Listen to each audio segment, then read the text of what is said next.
Hello, Christmas lovers and enthusiasts. You are listening to Closer to Christmas, the Christmas podcast where every episode that comes out, we all get a little bit closer to Christmas. My name is Charlie, and on this episode of Closer to Christmas, I'm going to talk a little bit about some of the Christmas traditions I used to do as a kid, and some of the Christmas traditions that I do now with my family. I'll also talk about some Christmas traditions that some listeners do, and I'll talk a little bit about Christmas 2022. So now that you know what this episode is all about, it's time to grab your favorite blend of coffee, hot beverage of choice, sit back, relax, and enjoy the show.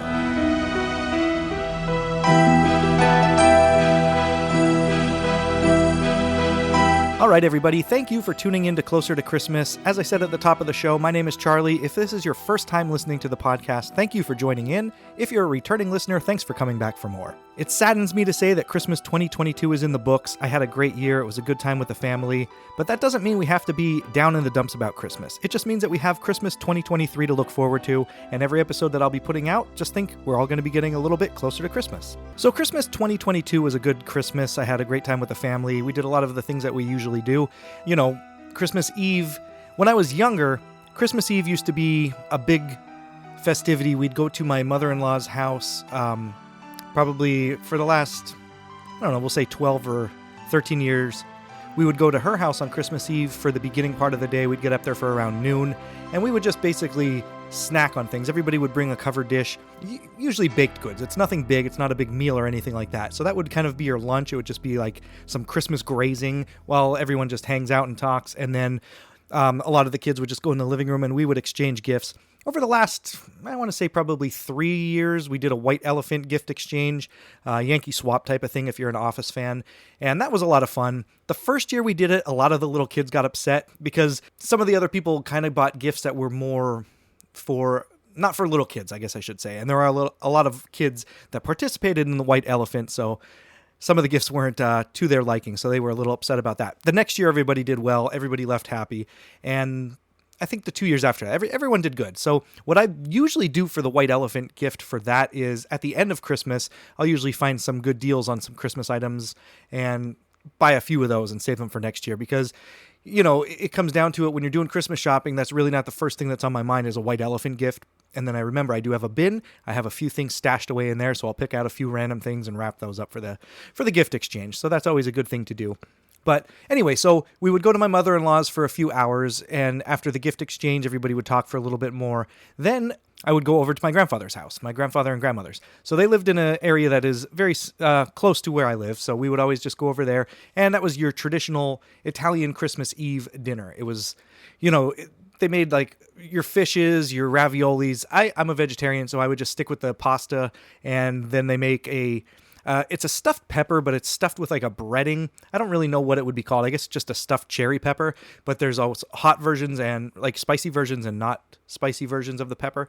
But I always enjoyed those. Those are one of my favorite things to look forward to at Christmas Eve. Since my grandmother and grandfather have passed away, we don't do that part of the Christmas Eve festivities anymore. We just go to my mother-in-law's house and we stay there for a few hours. Then we kind of pack it in a little earlier from there and then head home and just enjoy the rest of the day at home with my immediate family. So we would always do a gift exchange of Christmas pajamas. So we always, I get it. I'm the family that does the matching Christmas pajamas. I know that's kind of a cliche thing, but we've been doing it for the last 15 years. And this year when we did it, I asked my wife if she could take the pictures from the last 15 years or 15 years in total, the last 14 years and this one included, and put them all together. And then I just kind of stitched them together as a montage just to see the whole family grow. Now, we're all wearing the same pajamas, and it's just funny to see, like, the first year was just me, my wife, and our only 3-month-old son, and then it just progresses up to him all the way up to age 14. So it was pretty cool to see that.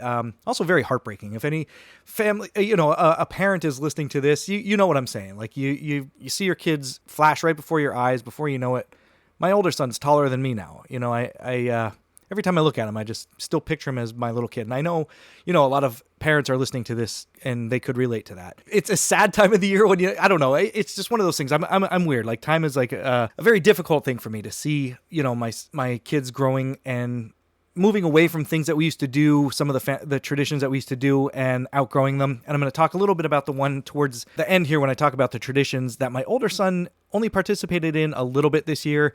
And that really choked me up. But I still had fun doing it with the younger son. So I'll talk about that in a little bit when I talk about my traditions. But before I get into the meat of this episode, the Christmas traditions, we're going to hear a word from another podcast on the Christmas Podcast Network. But before I get to that, I just want to say, if you're not listening to other Christmas podcasts, what are you doing? There's so many out there. Make sure you go to christmaspodcasts.com and check them out. There's tons to listen to, and it would be great if you check them out. Thank you. Now, let's hear from another podcast on the network. Love, family, traditions, presents, pumpkins, fireworks, Santa Claus. All make you think of holidays, right? Well, what about murder, heartbreak, gangsters, and witchcraft? Still thinking about holidays?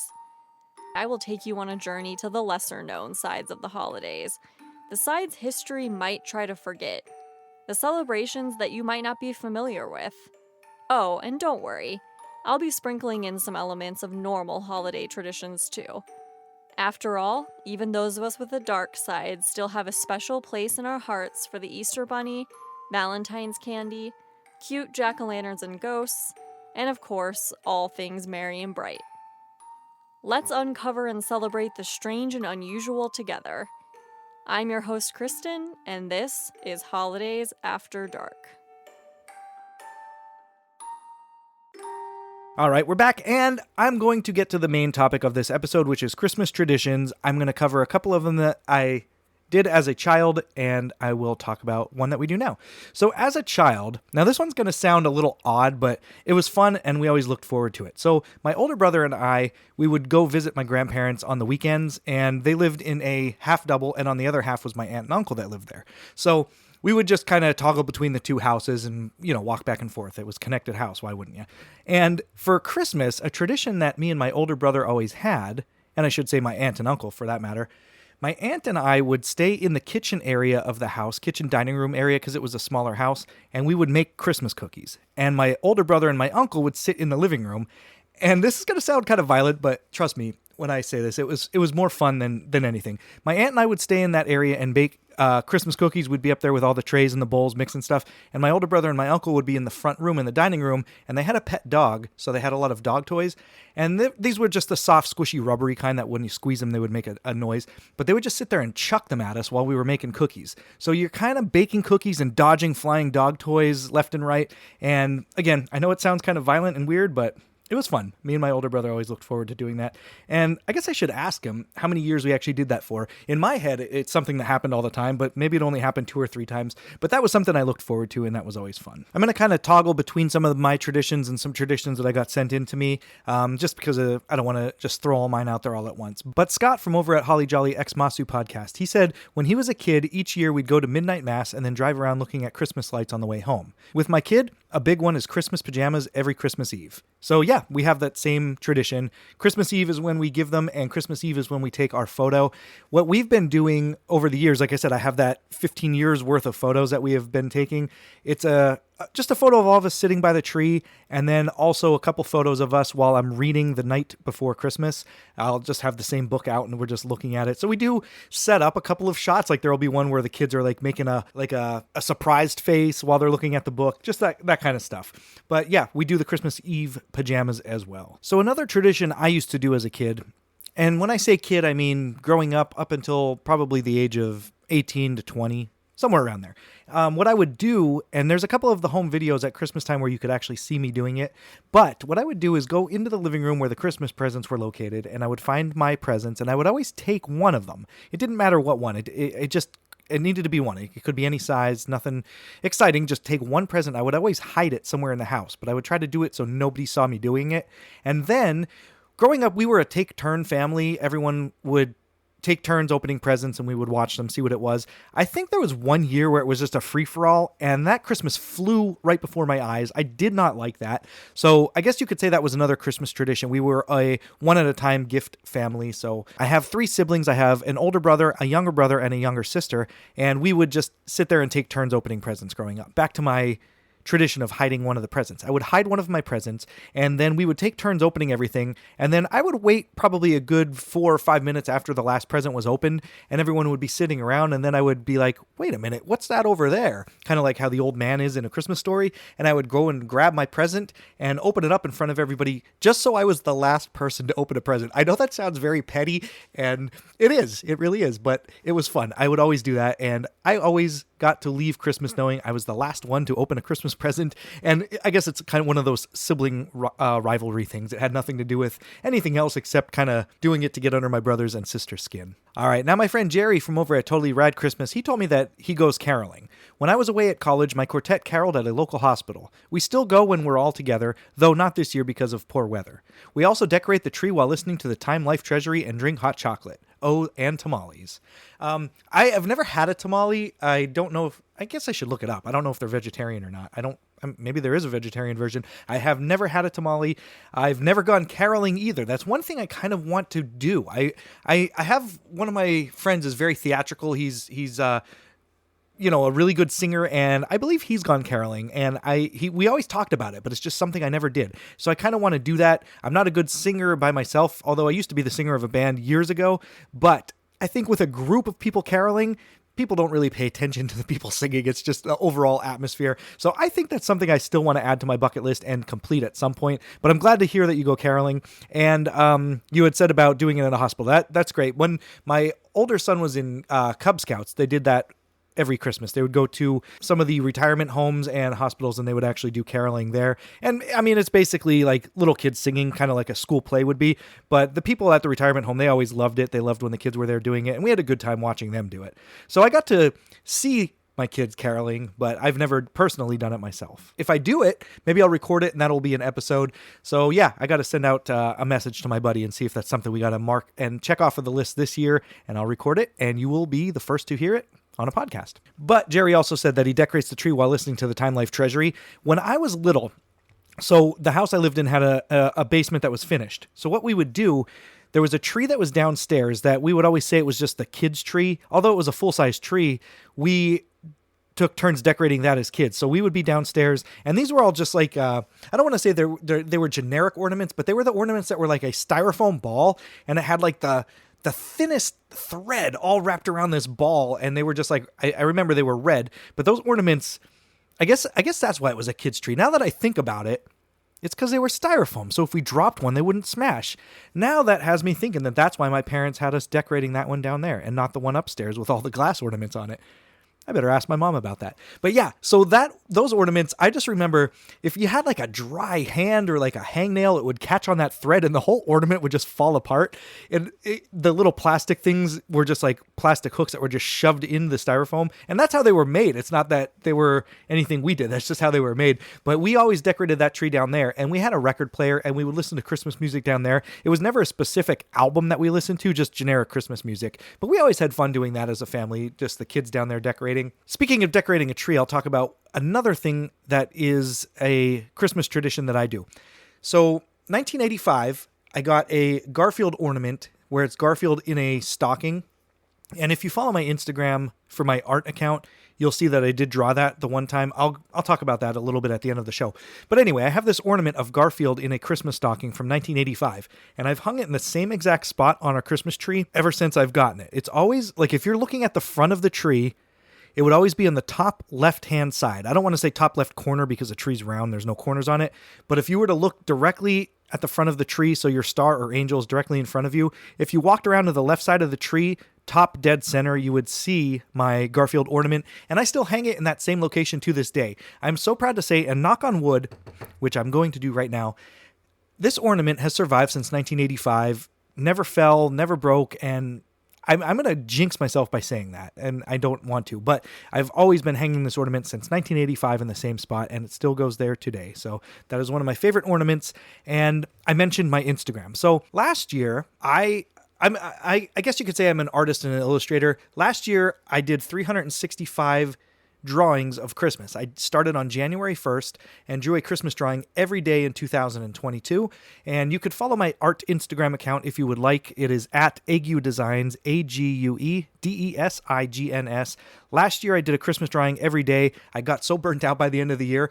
What I'm doing this year, I just dabbled in crocheting very lightly. So this year I set a lighter goal. I'm going to do one Christmas themed crochet project every month in 2023. By the end of the year, I'm going to have at least 12 projects. The one that I did for January, I finished rather quick. So I still have some time if I wanted to do 2 for this month. I don't know. But either way, it's going to be at least 1 a month for the year of 2023. And I have posted those pictures up over on my art Instagram account as well. So you could check that out if you're interested in that. And I guess you could say that's a tradition now, kind of doing a Christmas related thing throughout the whole year on my art account. Then a Christmas tradition sent in by Angel Oceans. They said that they decorate and they do 25 days of Advent. I do the Advent calendars as well. It's gotten a little out of hand the last couple of years with the amount of Advent calendars I do, but an Advent calendar is fun. We have an Advent calendar in my family now. It's a big wooden house and all the doors are, they're probably about a 2-inch by 2-inch square. And our kid's elf comes at the beginning of December and fills it all up, and then they get to open that daily all the way up until December 25th.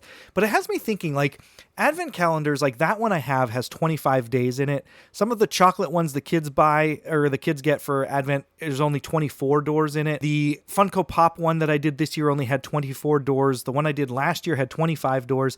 So I want to kind of look up and see what's the difference between a 24 door Advent calendar and a 25. I understand it's a countdown to Christmas, so on Christmas Day there theoretically shouldn't be a door there, but some Advent calendars they do have one. So we do both. The cheese one that I got this year, I got a cheese and hot sauce one from Aldi's, and I had an episode about that in the past as well. But I must say, you know, as awesome as the hot sauce calendar sounded, that's a lot of hot sauce to opening up. There were mini bottles. They were, you know, tiny, but it's still a decent amount of hot sauce. You're not going to dump a whole bottle on one of your food products throughout the day. So I still have quite a few of these little mini bottles left with some in it. And, you know, depending on in the morning, if I have an egg, I'll just try to dump some on it just because I kind of want to use it up.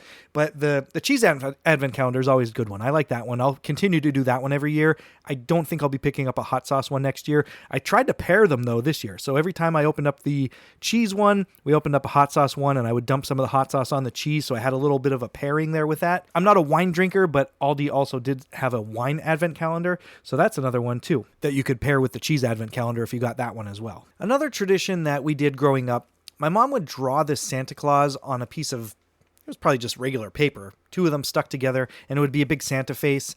And this kind of ties in with the Advent calendar thing as well. But it would have, his whole beard would be blank, and she would draw out 25 different squares on it. And then what we would do is take turns every day. It would be numbered 1 through 25. So when we woke up, now obviously this is being kids and siblings, my mom would have to write a letter or initial on one of the squares because we would probably fight to see who got to do that day. But what you would do if it was your day, you would go and get a cotton ball and some glue and glue a cotton ball on it. And then by the end of Christmas, December 25th, Santa would have a full beard. That's something that I did growing up. I don't do that now. My sister did message me and said that her and my older brother still do that tradition at their house. So my sister does the Santa drawing and my older brother does as well. And they did send me pictures of that, so it did bring back some memories. But yeah, that was another thing that we did growing up, and my sister and younger brother still do that to this day. Then my older brother messaged and he said that we don't eat meat on Christmas Eve, and outside the Christmas lights stay on all Christmas Day.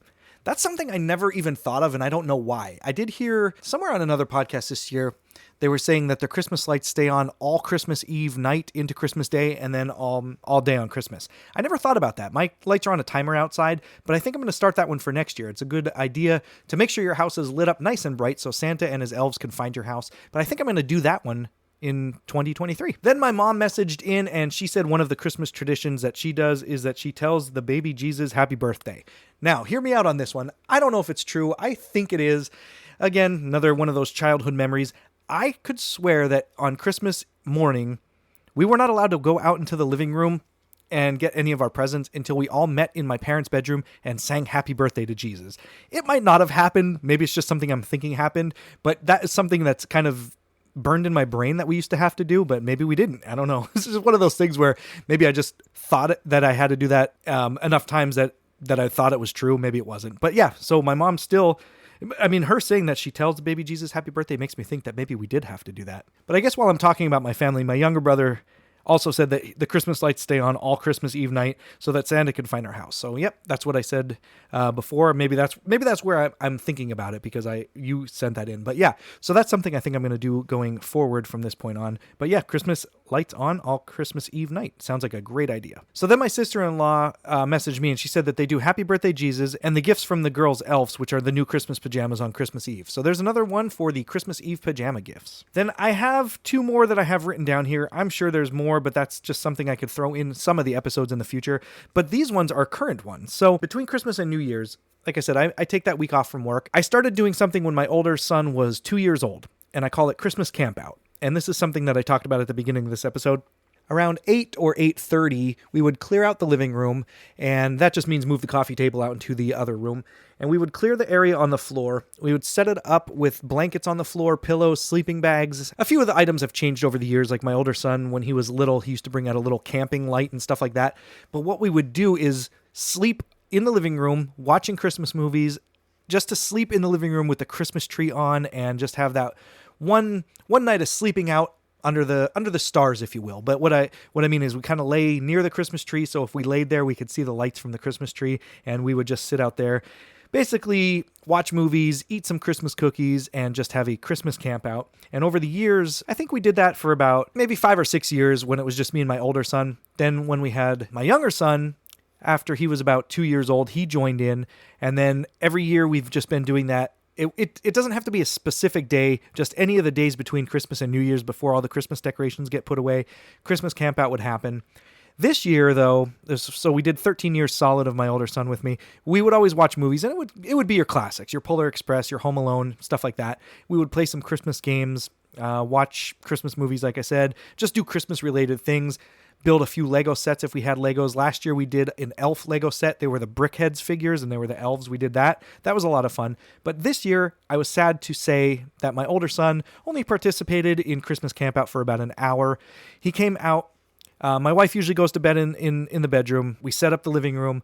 Me and my younger son were sitting there. We were getting everything ready. He was big into casino stuff this year, so he set up a little casino in the living room and he put his roulette table out there, the playing cards, all that kind of stuff, and we would just sit there and play. My older son must have heard the roulette thing spinning around out there, so he came out and he joined us for about an hour. We have fake play money and we were just sitting there betting that kind of stuff. So he joined us for about an hour, then he kind of slinked away, maybe trying to get me to not notice, but I noticed and I got a little upset that he never came back out. So that was sad. The older son didn't join in on the full night of Christmas camp out, but the younger son stayed there and we had a blast doing it. I brought out the Home Alone Lego set. We were building that for a little while. We watched Home Alone. We watched Polar Express. And this year it was fun. We were looking for the glitched out elves in Polar Express and we did find those. So that was a good time. But Christmas camp out, it's a tradition I've been doing for that's been about 12 years now, 12 or 13 years. And it's something I'm going to continue to do. And I guess when my kids get older and move out, it's just something maybe I'll just sit out there and do it myself. I always loved laying down and looking up under the Christmas tree when it was lit up. So I think I'm going to keep that tradition going strong. And then I have one more final one I'm going to talk about on this episode. And this is a newer one. I mean, I've been doing it forever, but it's a newer one for me and my wife. So I call it the Christmas dump. So what the Christmas dump is after Christmas, when all the stores start marking their stuff down, we would go shopping. We never bought like tons of stuff, but if you saw a good deal on something, we would grab it. But the Christmas dump is when you're walking down an aisle and you see some stuff that someone was thinking about buying and maybe they changed their mind or maybe they were hiding it till it went a little bit cheaper. And if we saw the stuff, if it was something we would like, we would just throw it in the cart and we would grab it. So the Christmas dump is something that I introduced my wife to 2 years ago, and now she loves it. That's all she talks about. She was looking forward to the Christmas dump this year. We did pretty good this year on a Christmas dump. But what you do if you're walking down an aisle and you just see a little glimpse of something Christmassy behind a shelf, or if someone put something in the wrong spot, you just take it, you price scan it, and you see that it's like 90% off. You add it to the cart if it's something that you want. This year we got a new set of dinnerware, like plates and bowls and stuff, and they were Christmas related. It was pretty neat. But we grabbed that. It was originally was like a $40 set of plates, and we got it for $7. So you cannot beat that for a set of 8 plates and bowls and stuff like that. So that was what we added to our Christmas dump this year. Last year when we were out shopping, somebody had a whole Christmas dump, and there were like Christmas decorations, Christmas cards, all this stuff. And the stuff was like $1. So we ended up buying quite a few Christmas cards, and they ended up being $1. and Christmas tags, stuff like that. But yeah, Christmas dump. That's something I've been doing the last couple of years with my wife, and it's something we look forward to doing. So if you guys have any Christmas traditions or anything you would like me to talk about on a future episode, you can email the show closertochristmaspodcast@gmail.com. I would love some feedback. I would love to hear your thoughts on some of my Christmas traditions, and I would love to hear your Christmas traditions. So please send them in. If you're listening to this on Anchor or if you go to closertochristmas.com, I believe there's a button on there where you could click message and you can actually call me and leave a message and I could play that on the show. Or if you have an iPhone or any type of phone, go to your voice recording app. You can record what your Christmas tradition is on the voice app and email it to me, and I can play that on the show. I'd love to hear your voice, and if you guys have anything else you would like to talk about, make sure you get in touch with me. I want to thank you guys for listening to this episode. It means a lot to me. Like I said, Christmas 2022 is in the past, but we are getting closer to Christmas 2023. So thank you guys so much for listening to this episode of Closer to Christmas. And remember, the next time you hear my voice in this podcast, we are all going to be a little bit closer to Christmas. Thanks for listening.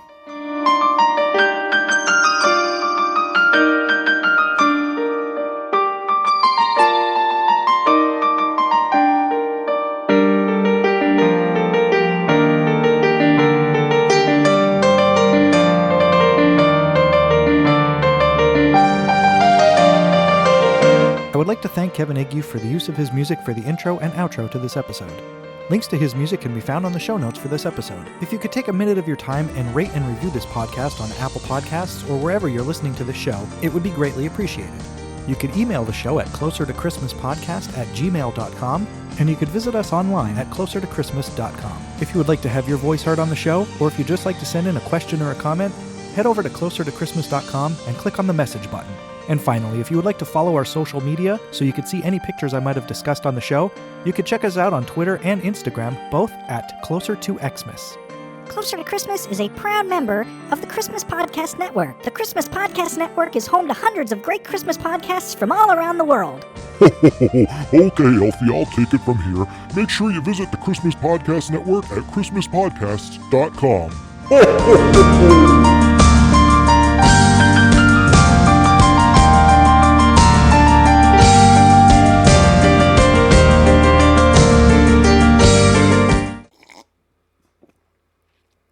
I don't know if you heard that sip, but little do you guys know, I really do grab a hot beverage of choice. Every episode I record, I got some coffee here, and I took a sip.